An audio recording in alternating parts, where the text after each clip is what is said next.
নমো ভগবতে বাসুদেবায়। শ্রীমদ্ ভগবদ গীতার ৩য় অধ্যায় কর্মযোগ। আজকে আমি 15 নম্বর শ্লোক পাঠ করব। কর্ম ব্রহ্ম উদ্ভবম বিধি ব্রহ্ম অক্ষর সমুদ্ভবম তস্মাদ সর্বগতম ব্রহ্ম নিত্যম যজ্ঞে প্রতিষ্ঠিতম।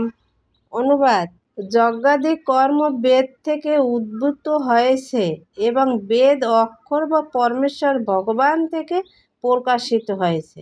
অতএব সর্বব্যাপক ব্রহ্ম সর্বদা যজ্ঞে প্রতিষ্ঠিত আছেন। তাৎপর্য: যজ্ঞার্থাৎ কর্মণ, অর্থাৎ ভগবান শ্রীকৃষ্ণকে তুষ্ট করার জন্যই যে কর্ম করা প্রয়োজন সেই কর্ম এই শ্লোকটিতে বর্ণনা করা হয়েছে। যজ্ঞ পুরুষ শ্রী বিষ্ণুর সন্তুষ্টির জন্যই যখন আমাদের কর্ম করতে হয়, তখন আমাদের কর্তব্য হচ্ছে বেদের নির্দেশ অনুসারে সমস্ত কর্ম সাধন করা। বেদের সমস্ত কর্ম পদ্ধতির বর্ণনা করা হয়েছে। যে কর্ম বেদে অনুমোদিত হয়নি তাকে বলা হয় বিকর্ম বা পাপ কর্ম। তাই বেদের নির্দেশ অনুসারে সমস্ত কর্ম করাটাই হচ্ছে বুদ্ধিমানের কাজ। তাতে কর্মফলের বন্ধন থেকে মুক্ত থাকা যায়। সাধারণ অবস্থায় যেমন মানুষকে রাষ্ট্রের নির্দেশ অনুসারে আইন মেনে চলতে হয়, তেমনি ভগবানের নির্দেশ অনুসারে তার আইন মেনে চলা আমাদের কর্তব্য। বেদের সমস্ত নির্দেশগুলি সরাসরি ভগবানের নিঃশ্বাস থেকে উদ্ভূত হয়েছে। তাতে বলা হয়েছে ঋগ্বেদ, যজুর্বেদ, সামবেদ ও অথর্ববেদ এই সব কয়টি বিধি ভগবানের নিঃশ্বাস থেকে উদ্ভূত হয়েছে।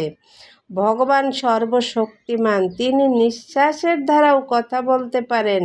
ব্রহ্ম সংহিতাতে বলা হয়েছে সর্বশক্তিমান ভগবান তার যে কোনো ইন্দ্রিয়ের দ্বারা সব কয়টি ইন্দ্রিয়ের কাজ করতে পারেন।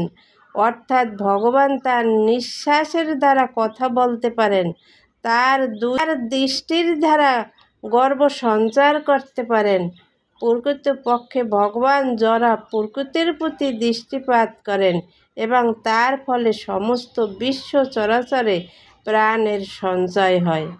যারা প্রকৃতির গর্ভে জীব সৃষ্টি করার পর এই সমস্ত বদ্ধ জীবেরা যাতে জড় বন্ধন থেকে মুক্ত হয়ে তার কাছে ফিরে আসতে পারে, সেই জন্যই তিনি বৈদিক জ্ঞান দান করেন।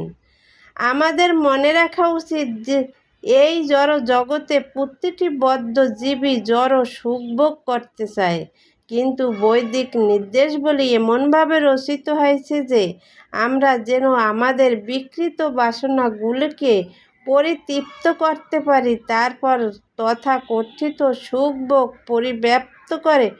পরিসমাপ্ত করে ভগবত ধামে ফিরে যেতে পারি।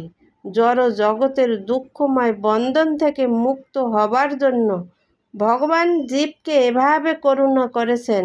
তাই প্রতিটি জীবের কর্তব্য হচ্ছে কৃষ্ণ ভাবনায় উদ্বুদ্ধ হয়ে সংকীর্তন যজ্ঞ করা। যারা বৈদিক নির্দেশ অনুসারে জীবন যাপন করতে পারে না, তারা যদি কৃষ্ণ চেতনা বা কৃষ্ণ ভক্তি লাভ করতে পারে, তবে তারাই বৈদিক যজ্ঞের সমস্ত সুফলগুলি প্রাপ্ত হবেন। জয় গীতা। হরে কৃষ্ণ।